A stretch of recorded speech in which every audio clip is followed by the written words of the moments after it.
അവിടത്തെ കുറിച്ച് പറയുമ്പോൾ മദീനയെ കുറ്റപ്പെടുത്താൻ പറ്റുമോ? മദീനയിലെ മണ്ണിനെ കുറ്റപ്പെടുത്താൻ പറ്റുമോ? ഇല്ല.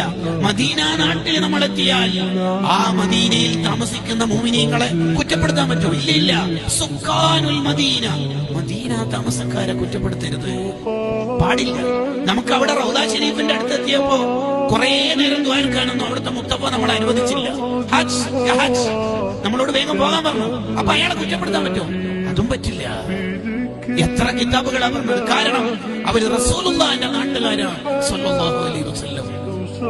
ഹുബ്ബുൽ അൻസാരി മിനൽ ഈമാൻ, മദീനയിലെ അൻസ്വാറുകളെ മഹബ്ബത്ത് വെക്കൽ ഈമാനിന്റെ ഭാഗമാണെന്ന് സ്വദഖ റസൂലുള്ളാഹി സ്വല്ലല്ലാഹു അലൈഹി വസല്ലം.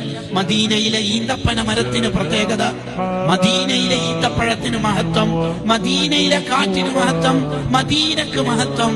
അപ്പോൾ മദീന നാട്ടുകാർക്ക്